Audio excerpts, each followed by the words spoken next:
साक्षीदार न्यूज चॅनलमध्ये आपले स्वागत आहे।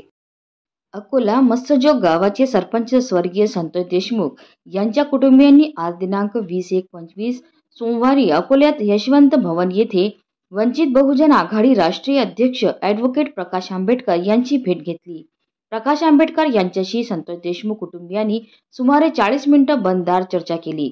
आंबेडकर यांनी संतोष देशमुख यांच्या कुटुंबियांना न्याय मिळवून देण्यासाठी यांच्या पाठीशी असणार असल्याचं आश्वासन दिलं।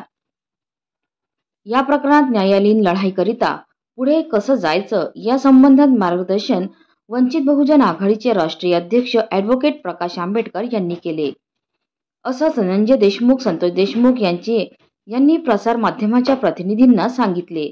धनंजय देशमुख हे मृतक संतोष देशमुख यांचे बंधू आहेत।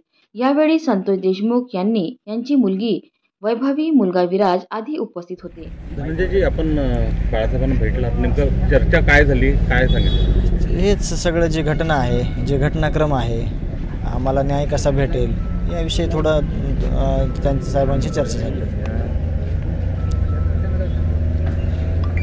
आतापर्यंत जो घटनाक्रम संपूर्ण झाला त्याबद्दल तुम्ही त्याबद्दल त्यांनी पण माहिती घेतली, आम्ही पण आमच्याकडे जी माहिती ती त्यांना सांगितली, त्यांचं मार्गदर्शन घेतलं आणि कौटुंबिक चर्चा झाली। सुखातून या दुःखातून कसं सावरायचं, म्हणजे खूप मोठा आघात आहे, त्यातून कसं सावरायचं याविषयी चर्चा झाली। मध्यंतरी तुमचं फोनवर पण बोलणं झालं? साहेबांनी ही घटना घडल्यावर 2-3 दिवसांनी फोन करून सांत्वन केलं होतं आणि त्यांची तब्येत बरोबर नव्हती म्हणून त्यांनी फोनवरूनच बोलले होते आणि आम्ही अगोदर आल्यावर त्यांच्या तब्येतीची चौकशी केली तर साहेब आता ठीक आहेत म्हणलं, मी तब्येत बरोबर नव्हती मध्ये।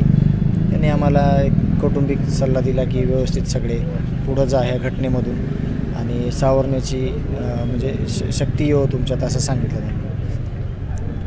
सरकार पातळीवर कुणाशी बोलणार असल्याचं बाळासाहेबांनी तुम्हाला? नाही, असं काही नाही बोलले, असं नाही बोलले काही, फक्त म्हणजे यातून कसं आरोपींना शिक्षा कशी होईल किंवा या संदर्भात चर्चा झाली। कौटुंबिक दुसरं जास्त काही बोललो नाही। तुझ्याशी बोलताना नेमकं काय बाळासाहेब काय बोलले? आता चाचाने सांगितलं तेच बोललो ना।